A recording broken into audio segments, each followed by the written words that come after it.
Welcome. Today, we're going to explore one of the most influential books ever written about money, wealth, and financial independence. This is a book that has changed millions of lives around the world. It's called Rich Dad, Poor Dad, and it was written by Robert Kiyosaki. Now, before we dive into the ideas that make this book so powerful, let me tell you who Robert Kiyosaki is and why his perspective on money is so different from what most of us were taught growing up. Robert Kiyosaki is an entrepreneur, investor, and educator who grew up in Hawaii. He wasn't born into wealth. He didn't inherit millions of dollars. But he had something incredibly valuable. He had access to two very different fathers, two men with completely opposite views about money, work, and success. And this contrast shaped everything he came to understand about building wealth. The first father was his biological father, the man he calls his poor dad. This was a highly educated man, a PhD holder, the head of education for the state of Hawaii. He was intelligent, hardworking, and dedicated to his job. He believed deeply in the traditional path. Go to school, get good grades, find a safe, secure job, work hard, and climb the ladder. He valued job security above all else. He believed that a steady paycheck and a good pension were the keys to a stable life. And yet, despite his education and hard work, he struggled financially his entire life. He died with bills to pay and financial stress that never went away. The second father was his best friend's dad, the man he calls his rich dad. This man never finished high school. He had no formal higher education. But he understood something that most people never learn: how money actually works. He understood assets, investments, taxes, and the rules of wealth that the rich teach their children, but that schools never mention. He started with very little, but over time, he built a business empire and became one of the wealthiest men in Hawaii. So imagine being 9 years old and having access to both of these men. Imagine hearing two completely different philosophies about money, success, and what it means to live a good life. This is the foundation of Rich Dad, Poor Dad. This book is Robert Kiyosaki's attempt to share with the world what his rich dad taught him, lessons that completely contradicted everything his poor dad believed. Why is this book so important? Because most of us were raised with poor dad thinking. We were told that education is the path to success, that a good job is security, that we should work hard and save money. And while those things aren't necessarily wrong, they're incomplete. They don't teach us how to build real wealth. They don't explain why some people work their entire lives and barely get ahead, while others seem to multiply their money effortlessly. In this summary, you're going to learn the fundamental principles that separate the wealthy from everyone else. You're going to understand why the school system doesn't teach financial literacy. You're going to learn the difference between assets and liabilities, a distinction so simple yet so powerful that it alone can transform your financial future. You're going to discover why working harder for money is often the wrong strategy and what you should be doing instead. And most importantly, you're going to learn how to shift your mindset from that of an employee to that of an investor and business owner. This isn't just theory. These are practical, actionable ideas that you can start using today, regardless of how much money you currently have. So let's begin this journey. Let's explore the lessons that Robert Kiyosaki's rich dad taught him. Lessons that can change your relationship with money forever. The foundation. Two different philosophies. The book opens with a powerful contrast. Robert describes sitting at the kitchen table as a young boy, listening to two fathers give him advice about money and life. His poor dad would say things like, "The love of money is the root of all evil." His rich dad would say, "The lack of money is the root of all evil." His poor dad would say, "I can't afford it." His rich dad forbade that phrase and instead asked, "How can I afford it?" His poor dad believed, "Study hard so you can find a good company to work for." His rich dad believed, study hard so you can find a good company to buy. Do you see the difference? It's not just about words. It's about mindset. It's about whether you see yourself as someone who works for money or someone who makes money work for you. Robert's poor dad valued job security so much that he spent his entire career climbing the government ladder. Every promotion came with more responsibility, longer hours, and higher taxes. He believed that financial success came from salary increases and promotions. But here's what happened. The more he earned, the more he spent. He lived in a nice house, drove a decent car, and enjoyed a middle-class lifestyle. But he was trapped. He couldn't afford to lose his job because his expenses always rose to meet his income. He lived paycheck to paycheck, just at a higher income level than most people. Meanwhile, Robert's rich dad took a completely different approach. He didn't focus on climbing someone else's corporate ladder. Instead, he built his own ladder. He started small, buying assets that generated income. He reinvested that income into more assets. He understood taxes, so he structured his businesses in ways that minimized what he owed. He didn't work harder, he worked smarter. And over time, his assets grew so large that the income they generated far exceeded what he could ever earn from a salary. This is the central lesson of Rich Dad, Poor Dad. It's not about how much money you make. It's about how much money you keep and how hard that money works for you. Lesson 1. The rich don't work for money. When Robert was 9 years old, he and his best friend Mike decided they wanted to get rich. They were tired of being the poor kids at school. So they asked Mike's dad, Rich Dad, to teach them how to make money. Rich Dad agreed, but his teaching method was unusual. He hired both boys to work in one of his small convenience stores. Their job was to dust and organize shelves and cans. The pay? 10 cents an hour. Even in the 1950s, this was almost nothing.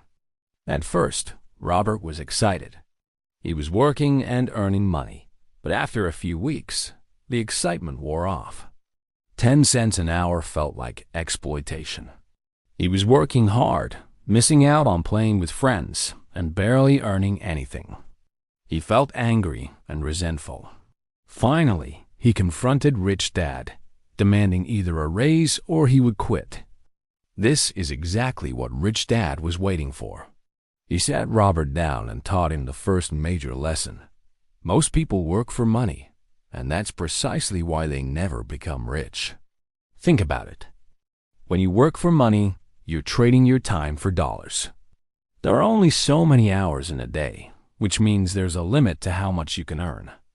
Even if you get a raise, you're still stuck in the same trap. You work more hours, or you get more responsibility, but you're still trading time for money. And the moment you stop working, the money stops coming. Rich Dad explained that poor and middle-class people let fear and greed control them. Fear of not having enough money forces them to get up and go to work every day. Then greed makes them want more things, a bigger house, a nicer car, the latest gadgets. So they work harder, earn more, and spend more. But they never get ahead. This is what Rich Dad called the rat race. The rich, on the other hand, don't work for money. They make money work for them. They acquire assets, things that put money in their pocket, whether they work or not. This might be rental properties that generate monthly income, businesses that run without their constant presence, stocks that pay dividends, or intellectual property that earns royalties. The point is, their wealth grows independently of their time. Rich Dad wanted Robert to feel the frustration of working for almost nothing because that frustration is what most people feel their entire lives. They just don't recognize it. They think the solution is a higher salary, but that's not the solution at all. The solution is to stop working for money and start acquiring assets that work for you. This lesson hit Robert hard. He realized that his poor dad, despite his high salary and important position, was stuck on a treadmill. He earned more money, but he also spent more. He had nicer things, but he had no freedom. He was dependent on his employer, terrified of losing his job, and working well into his 60s not because he wanted to, but because he had to. This is why the rich don't work for money.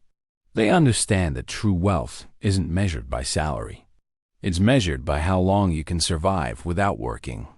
It's measured by whether your assets generate enough income to cover your expenses. When that happens, you're financially free. And that freedom is what most people are really searching for when they say they want to be rich. Lesson 2. Why financial literacy matters. After learning that the rich don't work for money, Robert wanted to know what they do instead. Rich Dad's answer was simple but profound. They acquire assets. But to acquire the right assets, you need to be financially literate. Now, here's something shocking. Despite spending years in school learning math, history, science, and literature, most people graduate without any understanding of how money works. Schools don't teach financial literacy. They don't explain the difference between assets and liabilities. They don't teach about taxes, investments, or how to read financial statements. Why is that? Robert's rich dad had a theory. The education system was designed during the industrial age to produce good employees, not business owners or investors. The system teaches you to be smart enough to work for the rich, to manage the systems the rich create, but not smart enough to become rich yourself. You're taught to get a job, follow instructions, and climb someone else's ladder. This lack of financial education is why so many people struggle with money. They earn good salaries but have no idea where the money goes. They buy things they think are assets but are actually liabilities draining their wealth. They follow financial advice that benefits banks and corporations but not themselves. So, what is financial literacy? At its core, it's understanding the language of money. It's knowing how to read financial statements, how money flows, and most importantly, the difference between assets and liabilities. Rich Dad gave Robert the simplest and most powerful definition you'll ever hear. An asset is something that puts money in your pocket. A liability is something that takes money out of your pocket. That's it. It doesn't matter how accountants or academics define these terms. For practical purposes, if it brings money in, it's an asset. If it takes money out, it's a liability. Let's make this concrete. Imagine you buy a house to live in. You have a mortgage, property taxes, insurance, maintenance costs, and utilities. Every month, money flows out of your pocket to maintain that house. According to Rich Dad's definition, that house is a liability, not asset. This shocks most people because we're taught that buying a home is the best investment you can make. But if it's taking money out of your pocket every month, how is it an asset? Now imagine you buy a small rental property. You rent it out, and the rent you collect is higher than your mortgage, taxes, and maintenance costs. Money is flowing into your pocket every month. That rental property is an asset. Or consider this. You buy a car for $50,000. The moment you drive it off the lot, it loses value. You pay for gas, insurance, maintenance, and registration. Money constantly flows out of your pocket. That car is a liability. But if you buy that same car and use it to run a delivery business that generates income greater than the car's costs, now it's an asset. Do you see how this works? It's not about the thing itself. It's about cash flow. Which direction is the money flowing? This distinction is absolutely critical because most people spend their lives accumulating liabilities while thinking they're accumulating assets. They buy bigger houses, fancier cars, boats, expensive furniture, and the latest electronics. All of these things take money out of their pocket. They work harder to afford these liabilities, which means they have less time and energy to acquire real assets. Meanwhile, the rich do the opposite. They focus relentlessly on acquiring assets. They live below their means and invest the difference into things that generate income: rental properties, businesses, stocks, bonds, intellectual property. Over time, these assets grow and produce more income, which they use to buy even more assets. This creates a powerful cycle where their wealth compounds automatically. Robert tells a story that illustrates this perfectly. His poor dad bought a bigger house every time he got a promotion, increasing his mortgage and monthly expenses. His rich dad kept his house modest and instead bought investment properties. Over the years, poor dad's financial stress increased despite his rising salary. Rich dad's stress decreased as his investment income grew larger than his expenses. Financial literacy also means understanding how money flows through your life. Rich dad taught Robert to think in terms of financial statements, even as a young boy. He taught him about income, expenses, assets, and liabilities, and how they all interact. Here's how it works for most people. Money comes in as income from a job. Then it immediately goes out as expenses: rent or mortgage, car payments, credit cards, food, entertainment. Whatever is left, if anything, gets saved. But because their expenses are so high, there's rarely anything left to invest in assets. They're stuck. The rich structure their finances differently. They minimize expenses and maximize the money going into assets. Those assets generate income, which they reinvest into more assets. Over time, the income from their assets becomes larger than their expenses, and they achieve financial independence. This is why financial literacy matters so much. If you don't understand how money works, you'll make decisions that keep you poor. You'll buy liabilities thinking they're assets. You'll work for money instead of making money work for you. You'll pay more in taxes than you need to. You'll follow the crowd into debt and financial stress. But if you become financially literate, everything changes. You start seeing opportunities that others miss. You understand the rules of money, and you can use those rules to build wealth instead of being controlled by them. Lesson 3. Mind your own business. One of the most powerful lessons in Rich Dad, Poor Dad is the idea of minding your own business. Now, this doesn't mean being rude or antisocial.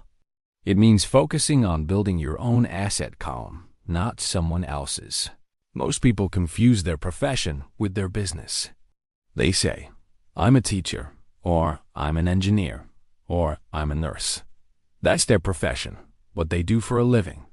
But their real business should be building their own asset column. Think about it this way. When you work a job, you're making someone else rich. You're building their business, their asset. You get a paycheck, yes, but that paycheck is always limited by time and salary caps. Meanwhile, the business owner or shareholders benefit from your work indefinitely. Their wealth grows while you stay stagnant. Rich Dad told Robert and Mike to keep their day jobs if they needed the income, but to never lose focus on building their own asset column. After work, on weekends, whenever they had spare time and money, they should be acquiring assets. Robert took this advice seriously. Even when he worked for Xerox as a salesman, he didn't think of himself as a Xerox employee. He thought of himself as an investor and business owner who happened to be earning money through sales. Every spare dollar went into investments. He bought small real estate properties, stocks, and eventually businesses. His poor dad, on the other hand, spent his entire career minding the government's business.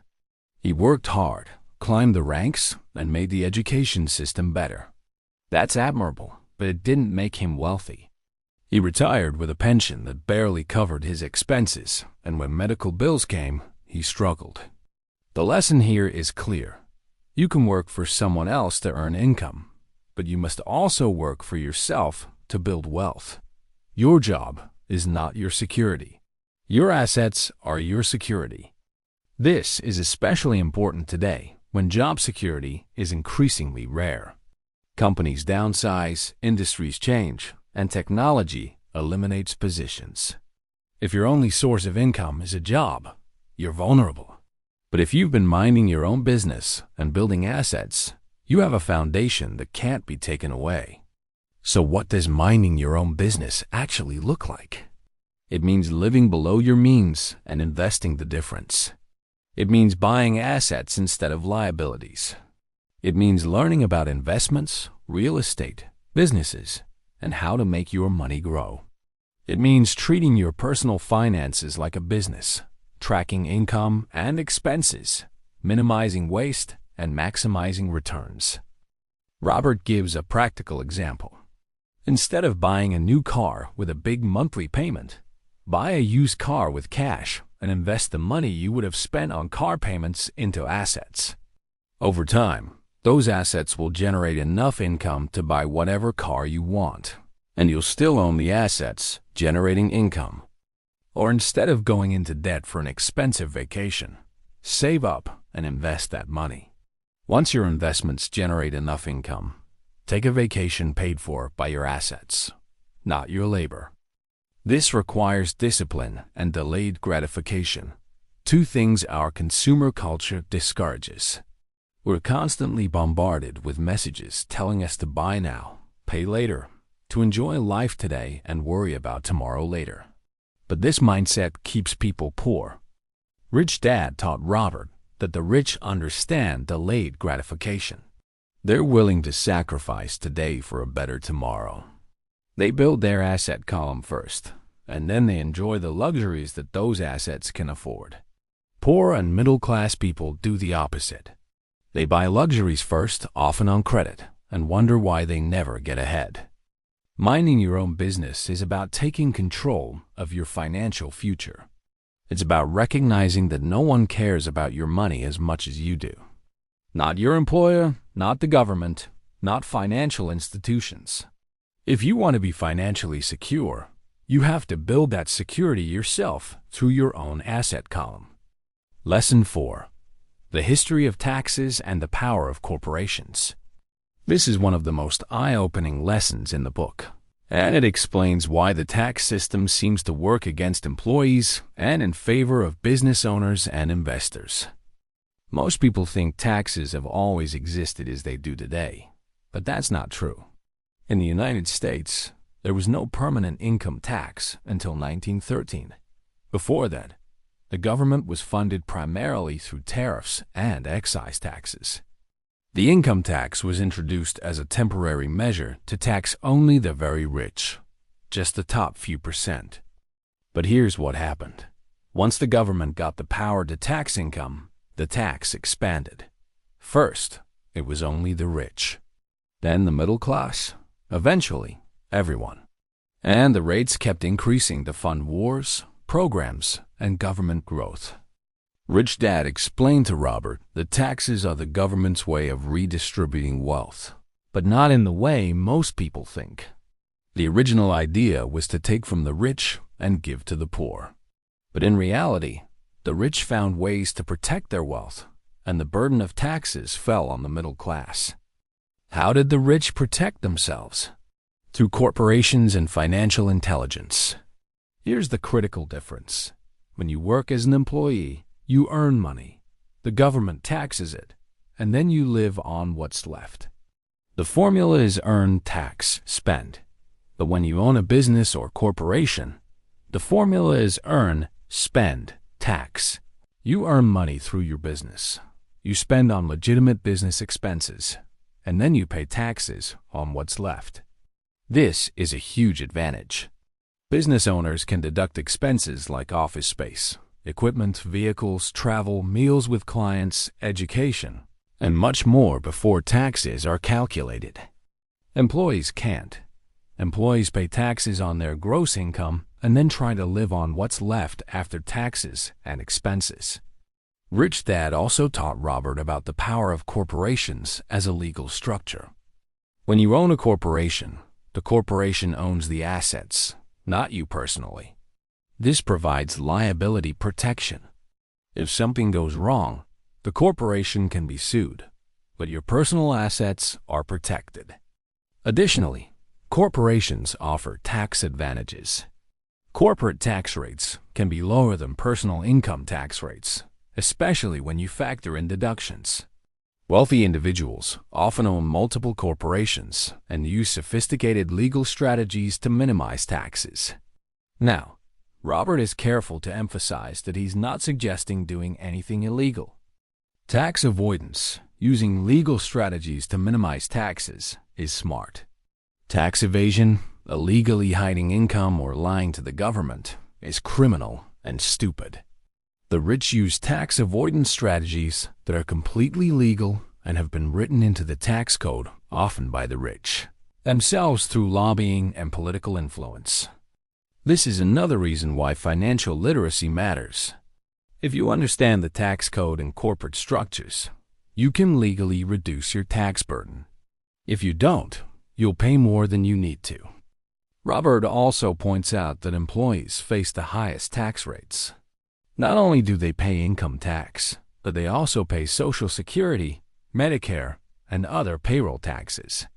And these taxes are deducted automatically before they even see their paycheck. They have no control. Business owners and investors, on the other hand, have much more control. They decide when to take income, how to structure payments, and how to use legal deductions. They can invest through corporations, defer taxes, and structure their finances in ways that minimize what they owe. The lesson here isn't that taxes are evil or that the government is your enemy. The lesson is that the rules are different for different people. And if you want to build wealth, you need to play by the rules that favor wealth building. That means thinking like a business owner and investor, not like an employee. Lesson 5. The rich invent money. This lesson is about creativity, opportunity, and financial intelligence. Rich Dad taught Robert that money is just an idea. It's not really about how much you have. It's about how creative and intelligent you are with what you have. Most people believe that you need money to make money, but that's not entirely true. You need financial intelligence to make money. You need the ability to see opportunities that others miss, the courage to take calculated risks, and the knowledge to structure deals in your favor. Robert shares several stories illustrating this principle. One involves real estate deals during market downturns. While most people saw a bad market and stayed away, Robert saw opportunity. Properties were selling below value. Motivated sellers were willing to negotiate. With knowledge and creativity, he could buy properties with little to no money down, using seller financing, partnerships, or other creative structures. In one case, he found a property being sold for significantly below market value in a bankruptcy sale. He didn't have the cash to buy it outright, so he found an investor willing to put up the money in exchange for a share of the profits. They bought the property, rented it out immediately, and within a year sold it for a substantial profit. Robert made money without using his own capital because he had the knowledge and creativity to structure the deal. This is what Rich Dad meant by inventing money. He didn't mean counterfeiting or creating something from nothing. He meant using intelligence, creativity, and financial knowledge to create wealth where others see nothing. Most people never develop this ability because they're afraid. They're afraid of losing money, making mistakes, or looking foolish. So they play it safe. They put their money in savings accounts earning minimal interest, or they invest in whatever their friends are investing in without understanding it. They wait for financial advisors to tell them what to do, and they miss opportunities. The rich develop their financial intelligence through education and experience. They read books, attend seminars, study markets, and learn from both successes and failures.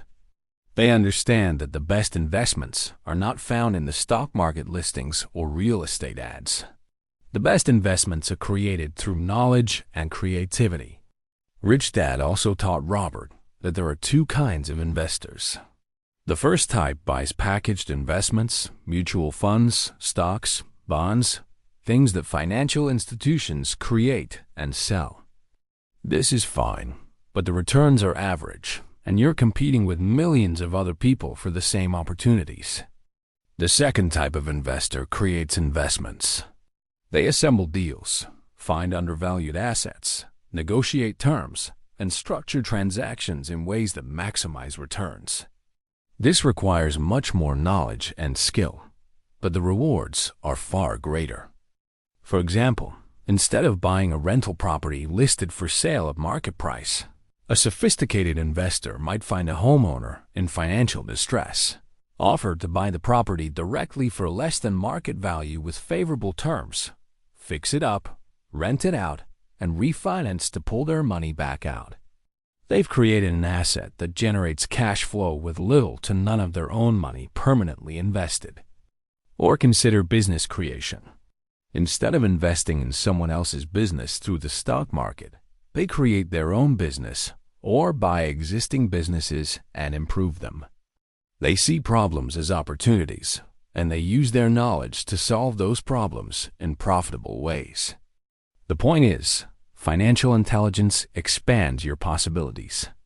When you're financially intelligent, you don't need a large salary or inheritance to build wealth. You can start small and use knowledge, creativity, and courage to multiply what you have. This lesson is especially relevant today in an age of information and technology. There are more opportunities than ever before to create wealth through knowledge and creativity. Online businesses, digital products, content creation, freelancing, investing through platforms with low barriers to entry. The opportunities are endless for those who develop their financial intelligence. Lesson 6. Work to learn, don't work for money. Robert shares a story about when he graduated from college. His rich dad advised him not to take the highest-paying job offer. Instead, he should look for opportunities where he could learn valuable skills, even if the pay was lower. This confused Robert at first. Everyone else was focused on salary. But Rich Dad explained that specialized skills can be a trap. If you become highly specialized in one narrow field, you become dependent on that specialty. If the industry changes, if technology makes your skill obsolete, or if you lose your job, you're in trouble. Instead, Rich Dad advised learning a broad range of skills: sales, marketing, communication, negotiation, leadership, accounting, legal basics, and understanding systems. These skills are transferable and valuable in any business or investment. Robert took this advice. After college, he joined the Marine Corps to learn leadership and discipline. Then he worked for Xerox, not because he loved sales, but because he wanted to overcome his fear of rejection and become a good salesman. He knew that sales and communication skills would serve him in any business venture. His poor dad thought this was crazy. He had spent years in school earning advanced degrees and wanted Robert to follow the same path, specializing and becoming an expert in one field. But Robert saw that his poor dad, despite his expertise in education, struggled financially because he didn't understand business, investing, or how to make money work for him. The lesson is this: specialize in learning, not in a job. Most people work to earn money and pay bills. The rich work to learn skills that will help them build wealth. Robert points out that many talented people are poor. There are brilliant writers who can't make a living from writing because they don't understand marketing or sales. There are exceptional engineers who remain low-paid employees because they don't understand finance or business. There are hard-working people in every field who never get ahead because they lack critical skills outside their specialty. The most important skill, according to Rich Dad, is sales and communication. If you can sell, if you can communicate, if you can persuade and inspire people, you can succeed in any field. Business is fundamentally about providing value to people and getting them to pay for that value. If you can't sell or communicate effectively, you'll always struggle. This is why Rich Dad also emphasized learning to manage people and systems. Most people are afraid of managing others or taking on leadership roles. But if you want to build a business or grow wealth, you need to be able to work with and through other people. You can't do everything yourself. Robert tells aspiring entrepreneurs and investors to take jobs and volunteer for projects that teach them skills they're weak in. If you're afraid of speaking in public, join Toastmasters, or take a job that requires presentations. If you don't understand accounting, take a course or work in finance for a while. If you're shy about sales, force yourself to take a sales position until you overcome that fear. The rich see jobs as training grounds, not destinations. They extract as much learning as possible, and when they've mastered the skills the job offers, they move on to the next learning opportunity. This mindset shift is powerful. Instead of asking, "How much will I be paid?" ask, "What will I learn?" Instead of staying in a comfortable position for decades, seek out challenges that force you to grow. Of course, you still need to earn income to survive. Robert isn't suggesting you work for free or ignore salary entirely, but he is saying that long-term wealth comes from skills and knowledge, not from a paycheck. The paycheck ends when you stop working. Skills and knowledge compound and create opportunities that can generate income for life. The biggest obstacles to wealth.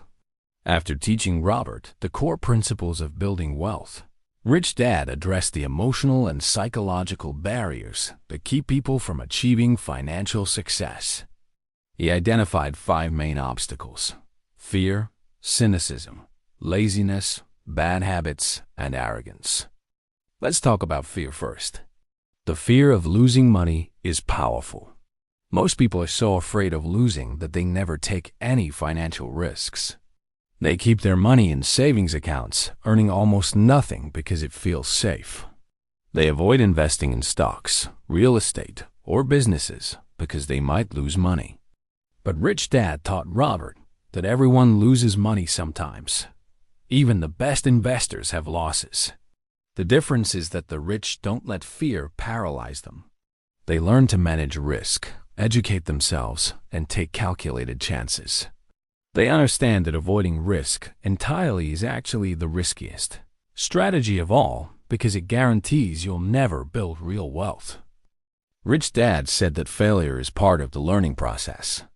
He encouraged Robert to take action, make mistakes, learn from them, and improve. He said that people who avoid failure also avoid success. The path to wealth is paved with failures that taught valuable lessons. Think about it.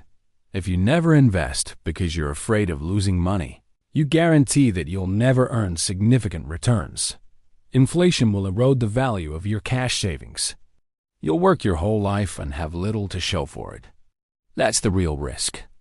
The second obstacle is cynicism. This is the voice in your head that says, "That won't work," or "The market is too risky," or "All the good opportunities are gone," or "Rich people are greedy and corrupt." Cynicism keeps you from even trying. Robert says that cynics are often people who are afraid, but they disguise their fear as skepticism or superior knowledge. They find reasons not to act.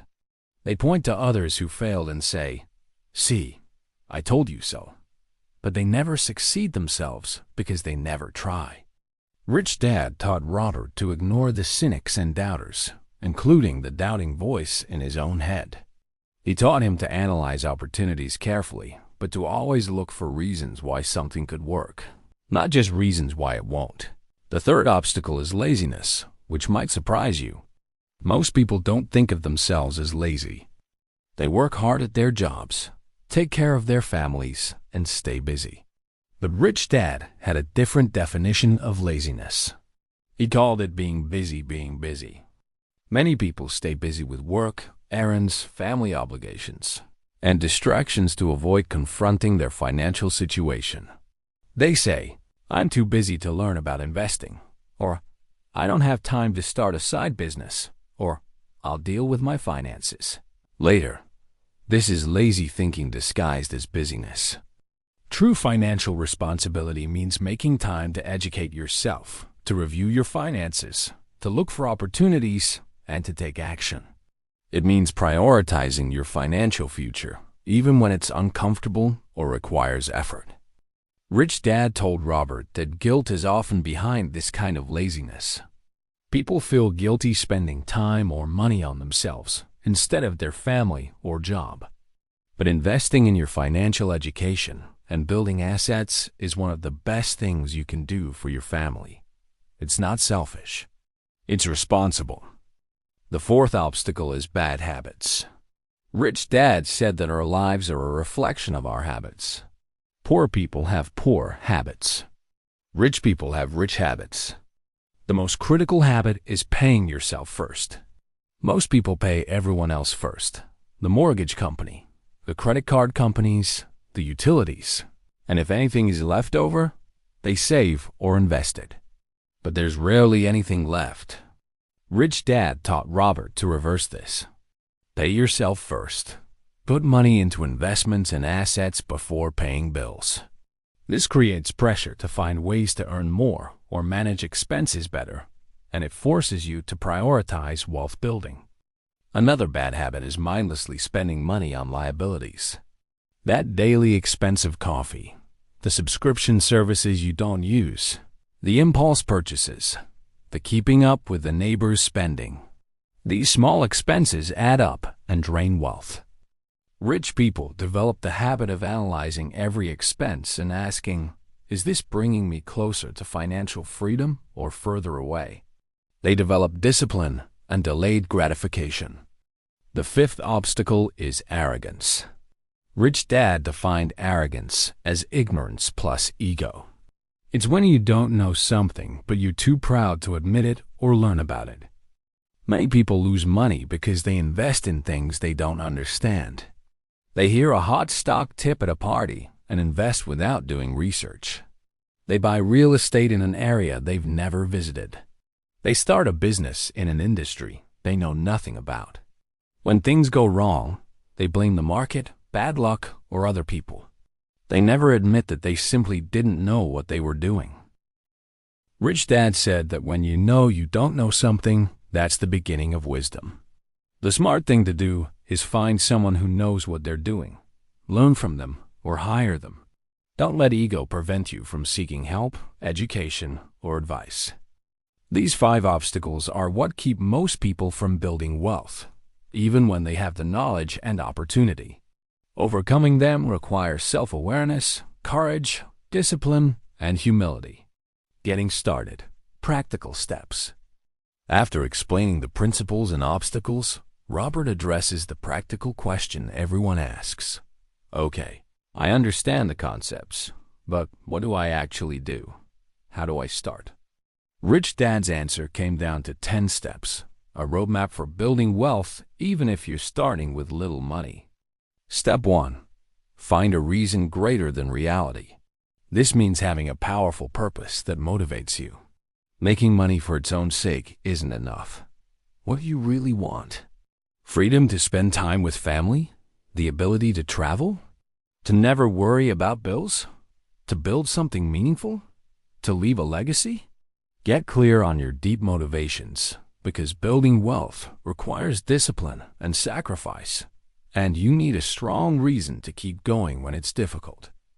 Robert's reason was that he never wanted to be like his poor dad, working hard his whole life but struggling financially.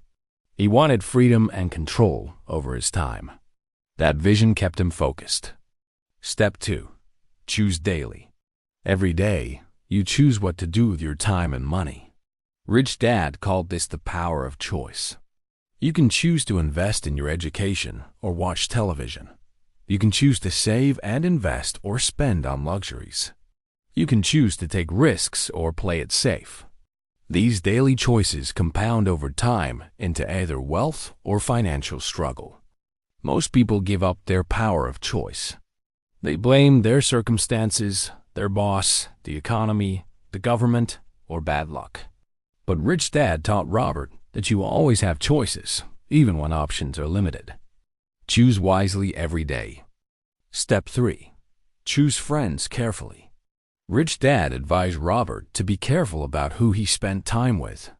He didn't mean abandoning friends who were struggling financially, but he did mean seeking out people who think about money intelligently. If you surround yourself with people who complain about money, spend recklessly, or have a poor mindset, that will influence you. If you surround yourself with people who invest, build businesses, and think strategically, you'll learn from them and be inspired by them. Rich Dad also said to be careful about following the crowd.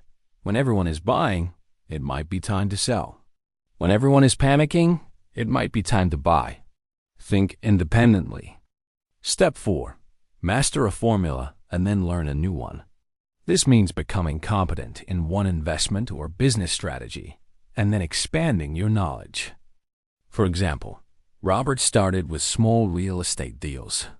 He learned how to find properties, negotiate, finance, and manage them. Once he mastered that formula, he moved into other investments, stocks, businesses, and more.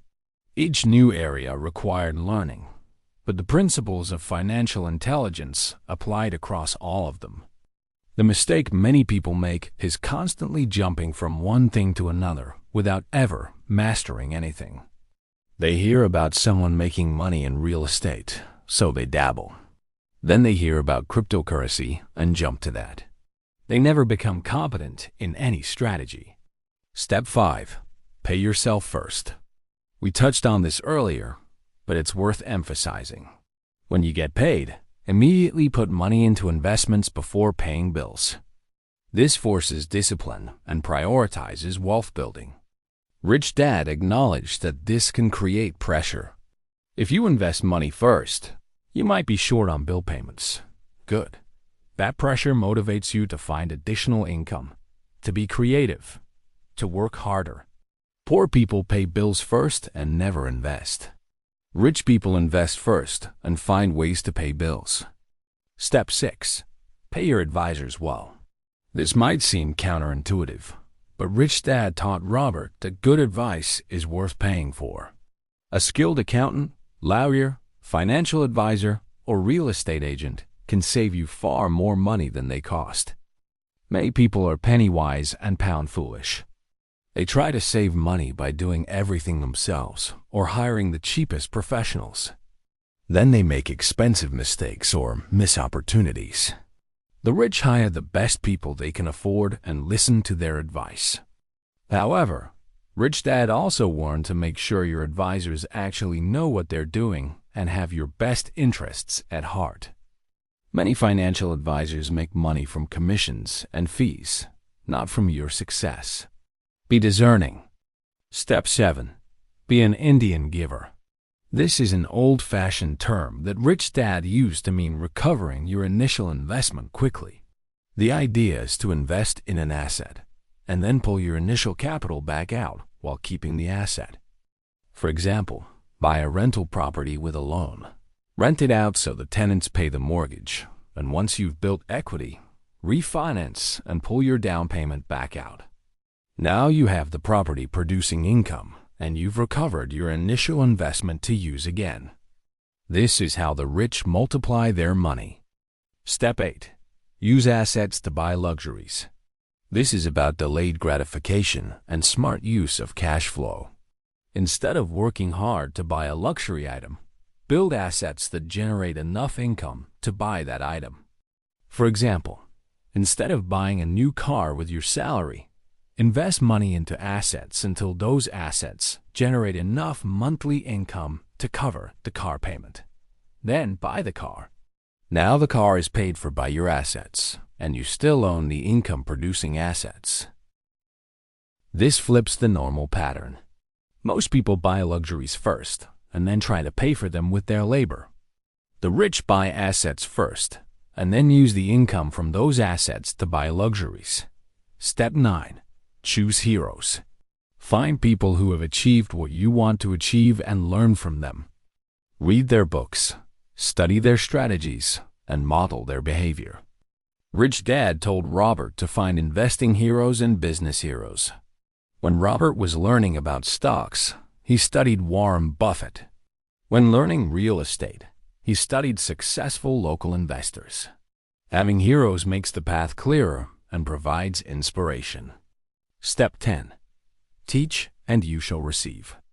Rich Dad believed that the more you give, the more you receive.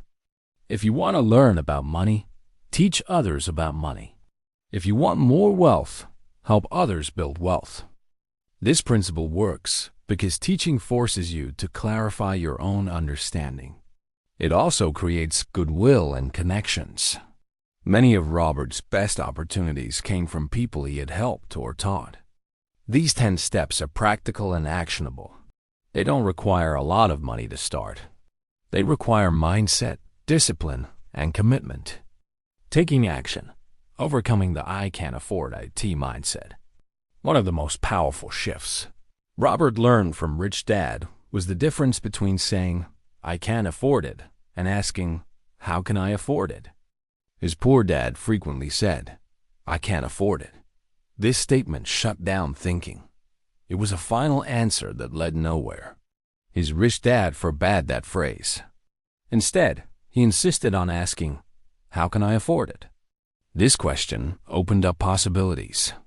It forced creative thinking, problem solving, and action. When you say, I can't afford it, your brain stops working. But when you ask, how can I afford it? Your brain starts searching for solutions. Maybe you can't afford it today, but what could you do to afford it tomorrow? Could you earn more? Could you cut expenses?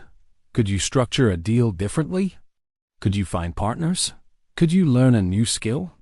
This simple shift in language changes everything. It's the difference between a victim mindset and an empowered mindset. Robert emphasizes that taking action is more important than perfection. Many people wait for the perfect opportunity, the perfect time, the perfect knowledge, but perfection never comes. Meanwhile, opportunities pass by and years slip away. Rich Dad taught Robert to start small, learn from experience, and improve over time. Buy a small investment property, even if it's not perfect. Start a small business, even if it might fail. Make small investments in stocks, even if you don't know everything. The experience you gain is invaluable, and you can't get that experience without taking action. He also taught Robert that it's okay to make mistakes.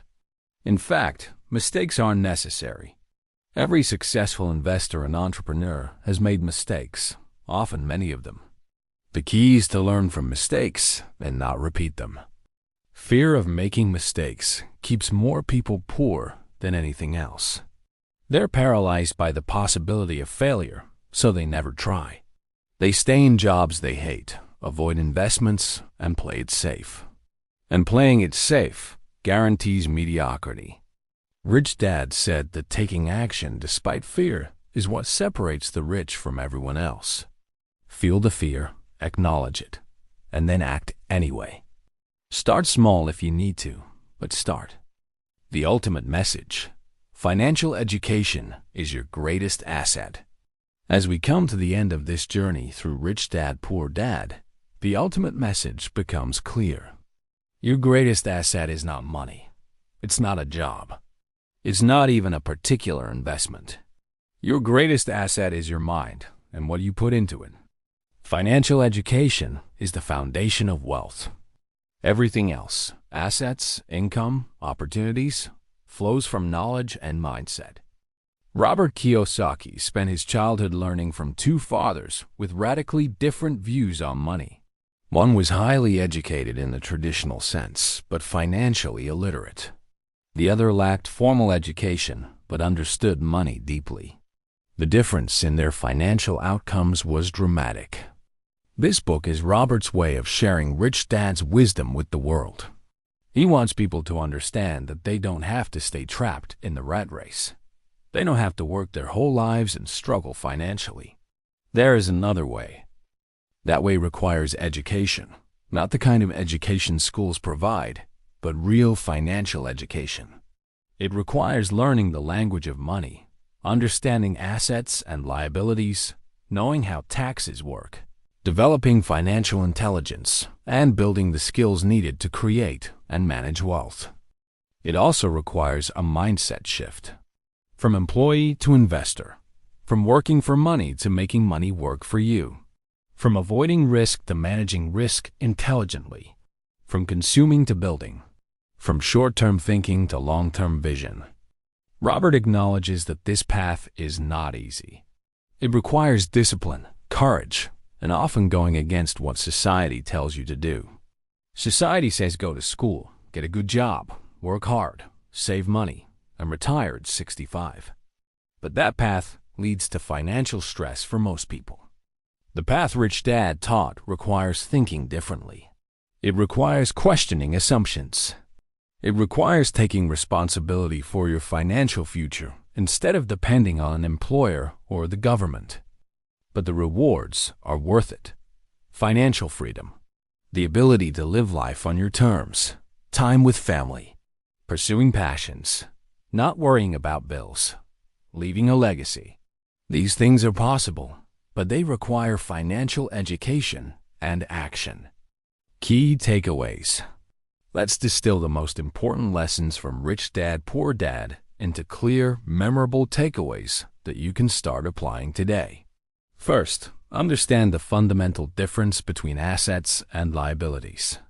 An asset puts money in your pocket. A liability takes money out. Focus your life on acquiring assets and minimizing liabilities. Most people do the opposite, and that's why they struggle. Second, the rich don't work for money. They make money work for them. Stop thinking about how to climb the salary ladder and start thinking about how to build an asset column that generates income whether you work or not. Third, financial literacy is more important than salary. You can earn a high income and still be poor if you don't understand how money works. Educate yourself about investing, taxes, business, and finance. Fourth, mind your own business. Keep your day job if you need the income, but build your own asset column on the side. Your job is not your security. Your assets are. Fifth, understand the tax and legal advantages of corporations and business ownership. The rich use legal structures to minimize taxes and protect wealth. Learn these strategies. Sixth, work to learn, not just to earn. Seek jobs and experiences that teach you valuable skills like sales, marketing, leadership, finance, and communication. These skills are more valuable than any paycheck. Seventh, overcome the obstacles of fear, cynicism, laziness, bad habits, and arrogance. These psychological barriers keep more people poor than lack of money or opportunity. Eighth, take action. Stop waiting for the perfect time or perfect knowledge. Start small, learn from experience, and improve. Action beats perfection. Ninth, pay yourself first. Prioritize investing before paying bills. This creates the discipline and pressure needed to build wealth. 10th, continuously expand your financial education. Read books, attend seminars, find mentors, and never stop learning. Your mind is your greatest asset. Now, you might be thinking, this all sounds great, but I don't have much money to invest. How do I start? The answer is simple. Start where you are with what you have. If you only have $100, invest it and learn from the experience. If you have no money to invest, invest time in your education. Read books from the library. Watch educational content. Learn about investing, business, and money management. Knowledge is free if you're willing to seek it out. Look for small opportunities around you. Can you buy something at a yard sale and resell it for profit? Can you offer a service and earn extra income? Can you save money by cutting unnecessary expenses and redirect that money into learning or small investments? The point is, everyone starts somewhere. Even Robert Kiyosaki started with almost nothing. What matters is not where you start, but that you start and that you keep learning and growing. Conclusion. We've journeyed through the core lessons of Rich Dad, Poor Dad, a book that has changed the financial trajectory of millions of people around the world. We've explored the fundamental difference between how the rich and the poor think about money, work, and wealth. We've learned that true financial success is not about how much you earn, but about how much you keep and how hard the money works for you. We've discovered that assets are the key to freedom, while liabilities are the chains that keep people trapped in the rat race. We've seen that financial education, the kind that schools don't teach, is the foundation upon which all wealth is built. We've understood that the rich don't work for money. They acquire assets that generate income automatically. We've learned that taking control of your financial future means minding your own business, building your asset column, and thinking like an investor, not an employee. But perhaps the most important lesson is this: you have the power to change your financial future. It doesn't matter where you're starting from. It doesn't matter what your parents taught you about money. It doesn't matter if you're deep in debt or just beginning your career. You can change your financial destiny by changing your mindset and committing to financial education. Robert Kiyosaki had the privilege of learning from two fathers with completely opposite philosophies. One path led to financial struggle despite a good education and hard work. The other path led to wealth and freedom through financial intelligence and asset building. Now, through this book, you have access to Rich Dad's wisdom. You don't have to repeat the mistakes of Poor Dad. You don't have to work your entire life and end up struggling. You can choose a different path.